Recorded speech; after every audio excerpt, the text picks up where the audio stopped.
this. Oh, no! No! Ah, Dream, get it! Ah! Dream!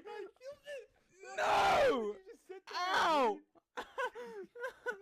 Dream! Have you ever thought to yourself, let's make Minecraft the scariest game ever? No? Okay, well then you're probably not a sadist. We're definitely not either, but we've done it that way you never have to. Please. I think it's, wait, this way? Yeah. Okay, we came from across here. Dream! Go! And trust me, you never want to.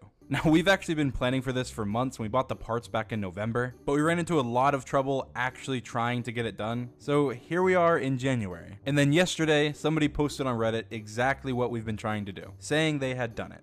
We were actually really pissed off because we had been working on it for a long time, and we wished that we had done it earlier. But the person was exposed for not having actually done what they said. The whole thing was fake. Someone lied on the internet. What a shocker. But that to me is unacceptable. So here is how you actually make it so that Minecraft will shock you anytime you take damage. Okay, so the first thing that we need to get this to work is, of course, a shock collar. So this is just some random shock collar that we found off Amazon, but the key thing that we need about it is that it's actually wirelessly activated by a remote. So the shock collar has 3 different modes that you can use. It has beeping, vibration, more vibration, and the last one is just shocking. So it doesn't actually make any noise, you can't see anything happening, but the shock collar actually comes with this. It's a little light bulb with 2 wires right there. And what you do to test it to see if it's actually working is you connect the 2 wires like this, and then to test it, when you press the button on the remote, the button lights up. That definitely looks like a light bulb and not a button. So the question is, how do we make this remote automatically trigger the electrocution when we get damaged in Minecraft? To answer that, we're gonna have to open up the remote and see what's inside. Okay, so when we pop the back off carefully, it doesn't sound careful. Okay, it looks alright. So this is what the inside of the remote looks like. We have the antenna up here. This is the battery and just some other stuff all over that I don't really know what it does. So we're gonna move on. Now, obviously the stuff that we want to access, the buttons, is actually on the front. So we're gonna have to take this off. So here's what the front of the remote looks like. We've got the screen at the top, and these are all the buttons. Now, the button that we want to actually control is this middle one here. So the idea is to connect 2 wires, 1 to each side, and power them somehow so that it completes the circuit and is acting as if we press the button. So these are the wires that we're going to use. So once we connect them to the button, all we have to do is somehow send electricity through it when we need it to. This is where the Arduino comes in. This is an Arduino. You might have heard of it. It's basically what's called a microcontroller. That's about all I know about it as well. Essentially, we're gonna plug the wires into these little holes, and then we can use code on the computer to tell it to turn on those holes. I don't know what I'm talking about. And that's basically it. So you plug a wire in here. It's that simple. And we need to just connect this wire to the button somehow. Now, ideally, you'd actually do this with solder, but I'm just going to use tape. But before we actually move on to that stage, we actually need to look at the code. So this is what it looks like. So this first line just connects to the Arduino. This line obviously starts the device. I mean, it's just called device.start. Now, just for testing, I've made a loop that goes 5 times and it just turns it on and off. And these 2 methods here are for actually turning on and off the device. So I'm using pins 7 and 13. So all we do to turn it on is we set pin 7 to be an output pin and set its value to something like 350. So to connect the Arduino to the computer, it comes with this nice little USB cable. Of course, with things like this, things can go wrong. They've actually built in something where you cannot hold it for longer than 7 seconds. So the worst that could happen to me is that I get shocked for 7 seconds straight, which is bad. So the dog shock collar actually has 9 different levels of intensity, I suppose, for the electricity. And we thought, it's for dogs, it can't be that bad. But level 1, I tried it, is bad.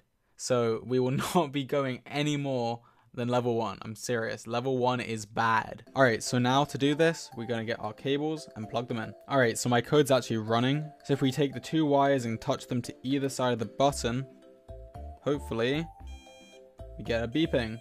All right, so to actually secure this, you can either solder these two things to the button, or you can just use tape, which is what I'm gonna do because I'm lazy.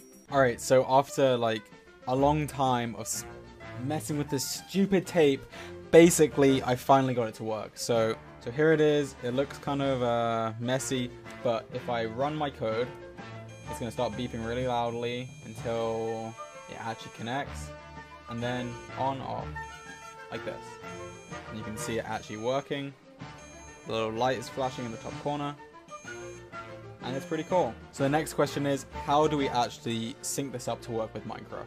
So here's the code for the Minecraft plugin.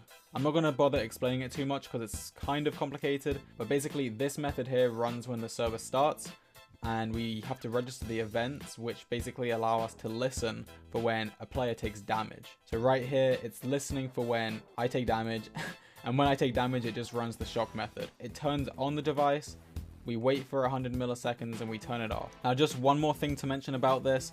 Basically I can't pick up the remote, it's all wired up, but the remote, basically, if you haven't touched any of the buttons for 31 seconds is what I timed it. I don't know why it would be 31. After 31 seconds, the remote actually turns off until you press a button again. So I had to add some code that basically every 30 seconds, if the button hasn't been pressed within the past 30 seconds, press it again. So we didn't think about the fact that if he pressed the button himself, the next time the program tries to run and it presses the button to turn it on, it would just shock him. So this inevitably happened. Yeah, So far, so good. I've survived apart from my own... Ah! What the hell? Wait, It just shocked me! What? What? Oh, I know why. I know why. I need to turn it off. Why? I need to turn it off. What happened? Like the thing actually turned off. So I turned it on and then it was out of sync. So like when it turned it on, it was already on. Alright, so finally, this is actually it working in games. I'm just going to have it on the beep sound. So if I actually get damaged, let's see what happens. So as you can see, when we start getting damaged, it starts beeping. I'm trying to show this all at the same time. I'm about to die though. They're missing for some reason. Why are they missing? You get the point. They shoot you. This thing tells this thing to turn on, which then tells this thing to turn on. Very epic. Very cool. I like it. So then we hooked it up and we joined the server and everything worked absolutely perfectly. All right, is it on vibrate? Yep. Hit me. Can I punch you? Yep. Yeah. Okay, it vibrated. Okay, hang on. Do it again. Let's see if they can hear it. Do it again. Yeah, just keep hitting me. Keep hitting me. Okay. All right. Oh, I can put it on. Wait, don't hit me. Do not hit me. I'm serious. I'm actually serious. Don't hit me. Okay. Okay. I won't. Because I need to switch it to the beep mode, which cycles past the zap mode. All right, do it again. Okay, just keep hitting me, just in case they couldn't hear the other one. All right. So it's working. Okay, I have to turn it on to the zap mode. The longer you wait, the sun is going up, and we'll get to nighttime quicker. Come on. Okay. Oh my god, I really don't want to press it. Come on, press it. Hurry, George. The sun is going up. I'm just gonna reset the sun. I'm gonna reset the sun. No. This is no, so you're not horrible. allowed. It actually You're not is. allowed. Let's go. Just go. Just Okay. go. It was at this moment that he knew. He f***ed up. Okay, so maybe not everything worked perfectly, but luckily this was the only time it misfired, other than the other time it misfired that I showed you earlier. Those are the only two times that I promise it worked. It definitely worked. Oh my god! Wait, what happened? You hit me, or did I take full damage? Don't hit me. Don't actually don't. Oh my I god! didn't hit you. I like slammed my knee into the desk. Can I take full damage? Oh my god! What just happened? I didn't hit you. Something happened. Okay. I promise you I didn't hit you. Did I take full damage? You must. Were we have. up here? Were we up I here? think I don't know. I think we were. There's no. Did I just run off the edge and? Oh my. I'm wearing rubber gloves in case I like Oh my god. can kill my computer. And that is what happens when you make it so that every time you take damage in Minecraft, it shocks you. That was definitely a lot of Minecraft for this channel. This isn't a Minecraft channel. So if you want to see a full gameplay of us playing with this shocker on, there's actually going to be two. There's going to be one video on Dream's channel and one video on George's channel. So stay tuned for those videos to see much more pain. Also, make sure to subscribe to this channel if you want to see more stuff like this. This is George and I's new channel. Click it, subscribe, click the button. Come on, click it.